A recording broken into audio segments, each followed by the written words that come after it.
serious people of Reddit that believe in the paranormal, ghosts, demons, angels, etc. What exactly happened to make you start believing? Okay, this happened when I was 6, and I'm nearly 50 now, so my memory is a little hazy. I had a friend the same age as me called Kelly. We used to hang out together with other children who lived in our block and local area. One afternoon Kelly knocked on my door. I answered and she asked if I could go to the corner shop with her to get some bananas so that we could make a milkshake. Before I could answer, my stepmother called down the stairs to say I had to clean my room and was not going anywhere. Kelly kind of shrugged and said she was going anyway, and that was the last I saw of her. Early evening came and her mother had knocked on every door looking for her. All of the dads got together and went looking for her. It got later and later, and when I went to bed she had still not been found. In the early hours of the morning I heard a noise outside of my bedroom window, a kind of intermittent moaning. When I looked out, I saw a policeman was sat on the wall sobbing and being comforted by another policeman. I watched for a while and then went downstairs. My dad told me Kelly had been found dead in the cops in front of our block.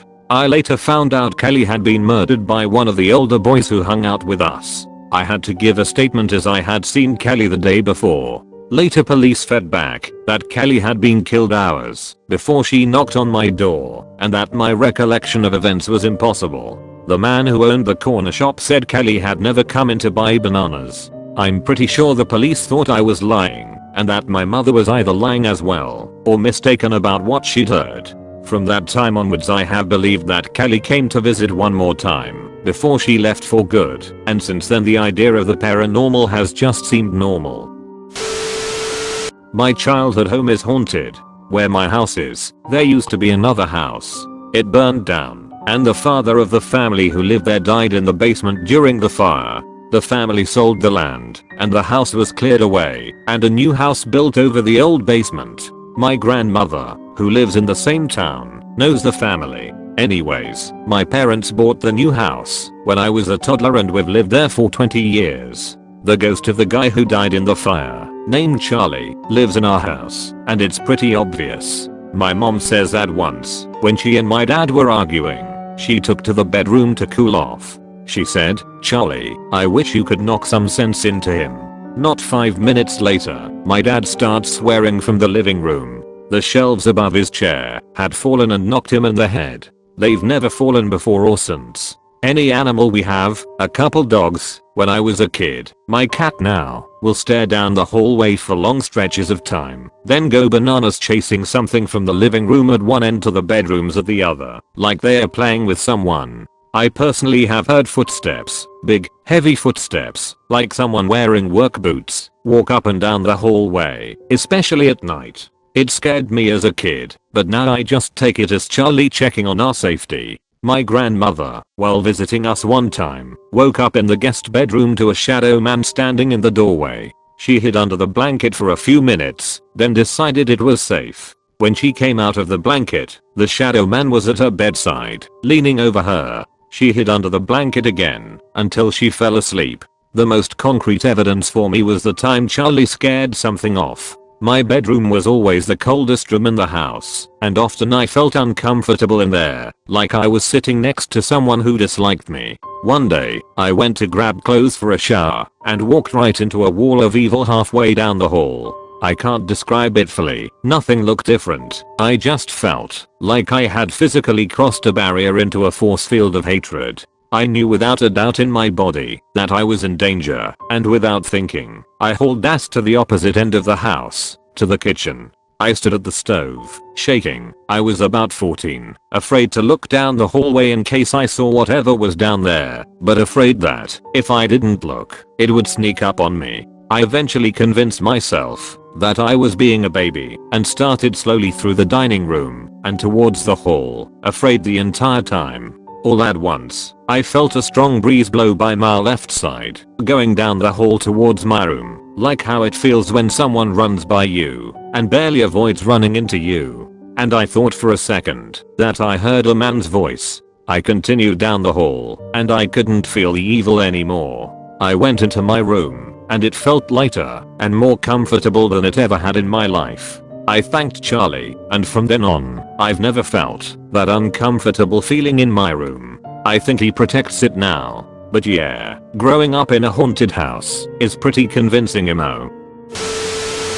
When I was a kid, I had an imaginary friend called Mr. Johnson. I would talk to and play with him all day, and my parents mostly ignored it because it seemed harmless. Well, one day, while my mom was out watering the yard, a neighbor walked by and started a conversation. He said he was surprised that she moved in there because it was supposedly haunted and that the previous tenant had died in the house. His name was Mr. Johnson. After that, my parents got really uncomfortable when I'd talk to my friend, and I eventually stopped interacting with him. I also have a very vivid memory of talking to something on a curtain rod in the same house. I can't remember what we were talking about, only that its voice was kind of raspy and weird.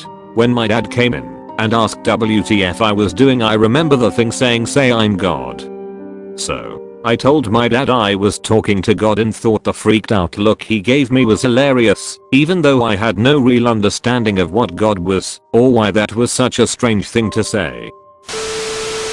This just happened a couple days ago. I was never really a religious or spiritual person. I won't say I'm a full-fledged atheist, maybe I am, or was, but anyway, my wife passed away 9 days ago. She was always more spiritual than I was, and she had a flair for some of the more macabre things, so among her possessions she had a deck of tarot cards. I had not seen this thing in years. It must have been tucked away somewhere, but our dog found it while I was out of the house, and when I came home there were cards everywhere, but the dog had only chewed up one card. All the others were intact, and it was so strange, and I had no clue what any of the cards are supposed to mean. So I googled it. The one card our dog chewed up and left on display for me to find when I got home was called the 5 Cups. It features a person in a black shroud looking at 3 cups that have spilled over in front of them, and they are so overcome with grief they fail to notice the 2 cups still standing behind them. It was just so strange and shocking to be presented with a tarot card about grief and loss at that time by our dog, kinda wondering what's going to happen next. I once got a job to install a security system in an old house. The family that moved in there had a little 5-year-old-ish boy. The boy was playing around by himself, and he would sometimes ask random questions to what seemed like me. I answered one of his questions and I remember him telling me, "Oh sorry, I was just talking to my friend." The mother poked her head in and told me that he had found a new friend since they moved in. She then leaned in closer and jokingly said, "It's actually kind of creepy." Well, later that day the boy was in the kitchen playing, and he was trying to reach a bag of chips on top of their fridge. I told him he should probably get down off the counter, and I could get them down for him. He proceeds to get down and say, "Oh, my friend will get it." I just kind of shrugged it off and went back to working on running the cable through the wall. All of a sudden the bag of chips explodes on the floor. I turned around thinking the kid must have gotten back on the counter, but instead was on the floor picking up the chips. He gave me a look and said my friend accidentally knocked them off. I asked the boy where his friend was now, and he points on top of the fridge and said he is right up there smiling at you. I never got such a freaky chill in my life.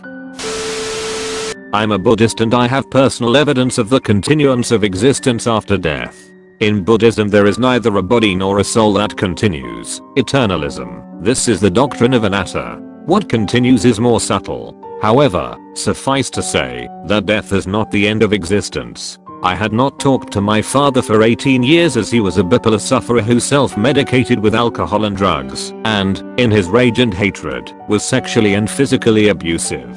My mother finally agreed to kick him out of the house and he moved into cheap accommodation, rented to him by the owner of the local corner shop, where he bought his cheap booze for so many years. His eldest son, my half-brother, moved into it. My father killed him in an argument. Therefore I had not talked to my father since I was 18. In February 2017 I had 2 nights of vivid dreams where my father came and apologized to me. I felt great joy and peace alongside my forgiveness of how he'd personally treated me. This was in marked contrast to the nightmares about him I'd suffered sporadically before then. In October a solicitor got in touch to say that he died, alone and still in the grip of his addictions, in February. It took them a while to find us as me, my mother and my 3 siblings had all moved, so they had to look for us, which was intentional. Those dreams could well have been a coincidence, but they were too emotionally important for that to be a satisfying answer. Probably too late now for anyone to see this, but it's something that's always made me think. When my sister was a baby, she was always crying and would not sleep through the night unless she was in bed with my mom. My stepfather worked nights at a hospital, so he was not there when this occurred. Mom told me she woke up because she felt a hard bony finger tapping on her shoulder. She woke with a start to this finger and realized in the night she had rolled on top of my sister and was suffocating her. If she had not woke up, my sister would have probably died. My mom turned around in a panic, thinking my stepdad had came home early and had poked her to wake her up, but he was not there and wasn't there till the next morning. She swears to this day that an angel tapped her to wake her up to save my sister.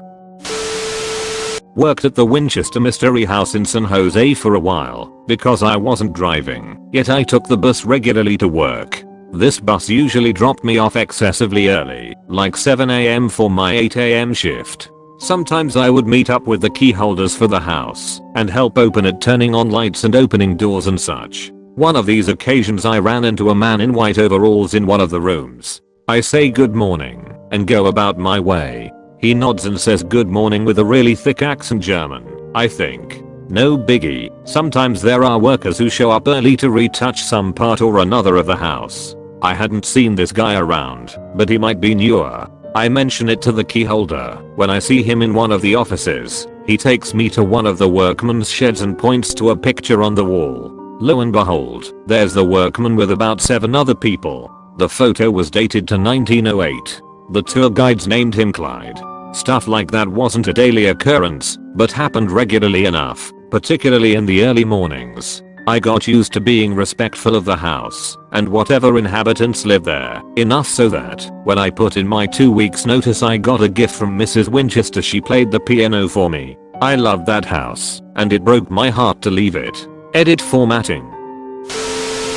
When I was 20 or so, I worked for a carpet cleaning service. It was really just me and the 2 other guys who started it. I eventually proved myself and they gave me a van and my own clients to work. So I head up into the rural Tennessee hills to do a job one morning. It was a private house. I spoke with a middle-aged woman who owned it and began my process. Pulling out the machine, hooking up to a water source, etc. As I make my way through the house, I noticed that the woman I spoke with was hanging out in the kitchen and there was the husband doing work in the garage and out front. No other signs of people in the house. I'm making my way down the main hallway straight into the master bedroom, I assumed. As I push the machine in the room, watching what I'm doing on the floor, I see an older woman out of the corner of my eye. She is wearing a white gown, standing up out of a chair in the far right corner of the room. I look up to apologize, and I see her briskly walk around an alcove where this chair was. I could not see the right wall of this alcove, so I assumed it was an exit, and she was simply leaving so I could finish. I continue and make my way to the alcove, and as I turn into it, I see that it is a closet with the door ajar and light off. My heart sank, and I half-assed the rest of that job and booked it out of there. It never felt aggressive or anything, peaceful actually. Just an old soul hanging out, I guess 15 years later, and it's still so vivid in my mind. This is a little late, but the reason I believe in the supernatural is because of a traumatic experience as a kid. It was Easter Sunday, and my parents had set up an Easter egg hunt in the house for my brother and I. The eggs were all over the house, and my parents had put $1 coins in each of them. Even in their bedroom, our bedrooms, bathrooms, etc. My parents put us on a timer and said anything we don't get after 30 minutes they would take back. My brother and I decided when the timer started we would book it back to their bedroom because it was the furthest room from us and we would work our way back. So my parents started the timer and we ran up to their bedroom and into their bathroom. We scoured the shower, under the sink, etc. Then I shut the door because there's a shelf that's hidden behind it with it open. There was an egg there and we grabbed it, but the door locked behind us. My brother and I immediately panicked and tried to open the door and bang on it and started yelling that our parents were cheating and they had done it on purpose. We were just playing around and it was all giggles and fun. Then the room started shaking. I immediately got freaked out. I was only 8/9 at the time. My brother was 5/6. He was just kind of confused on why it was shaking. The blinds in the bathroom were shaking and the window started flashing with really bright lights outside. I thought we were going to die. I started screaming and crying immediately and banging on the door for real now, and finally, after about 10 seconds, my thoughts turned to keeping my brother safe. I opened up the cabinet door and started trying to shove him in there because I remembered my teacher telling us about getting something to protect our heads if we had an earthquake. There was a really loud noise outside, like a lot of wind, and this really deep noise like something coming towards us. My brother was too big to get fully in the cabinet, but I sat down against it to try and hold the door shut and I covered my head and closed my eyes and thought we were going to die. Then the bathroom door opened and all of it stopped. My mom was looking super confused at me when I opened my eyes. I immediately jumped on her and hugged her and cried and yelling that it was an earthquake because that's the only explanation I had. My brother was stuck in the cabinet and she immediately freaked out and yelled for my dad and he ran upstairs. My mom sat me on my bed and got my brother out and he was crying and scared too. I told her what happened. She probably would have thought I was nuts, but my brother confirmed the lights, the shaking, and the scary ass noise. She and my dad had absolutely no explanation on this, and she said they didn't hear us or any noise. They only came upstairs because there was like 5 minutes left on the timer and they thought something was wrong if we were still upstairs looking for eggs, or they would be nice and give us a hint to go downstairs. About a week later I told my neighbor about it. He was one of my favorite people because he was super funny and let us ride our bikes up his big driveway. When I told him about it, he immediately looked freaked out. He said that a long time ago, probably about 10 years ago, there was a bad plane crash in that neighborhood. I rode my bike back home and told my mom. She freaked out too and looked it up, and it was true. Since then, I've believed in that shit. Was sitting on the couch downstairs and could hear someone walking loudly up the stairs. Problem is the stairs were on the other side of the room from where I was hearing this. Sound was clear as day. I went upstairs and as 21-year-old I fell asleep on my parents' bedroom floor that night. It freaked me out so bad. Next morning of course my mom is asking WTF am I sleeping in their room, and I explain I heard the stomping up the stairs, but no stairs there, and her mouth gapped open. Damned it, the house hadn't been partially gutted and redone in 1989, 10 years before we moved in, and the stairs used to be exactly where I heard the stomping. I refused to believe my mom until we went upstairs, and sure enough she showed me there was an indent in the ceiling right where the wall partitioning the room from the stairs would have been. I never believed in anything like that before. I'm still not sure I do. I mean, if I didn't learn that the stairs had been there, I woulda thought I just went a bit nuts in the head for a minute instead of believing I was hearing ghosts or something. But the remodel moving stairs was just too much of a coincidence. My aunt used to live in an old, pre-Civil War house. The upstairs gave off a really creepy vibe to it. It wasn't used, so no one had any reason to go up there. A lot of the time her and I would leave to run errands. We would come back and all the lights would be on upstairs in every room. Mind you, she lived alone. Well, one night we both walked up there to turn them off, and as we rounded the corner on the steps we saw an old man at the top, and then he vanished right in front of both of us. My aunt and I both hightailed out of there as fast as we could. I didn't stay the night with her again until she moved out of that place.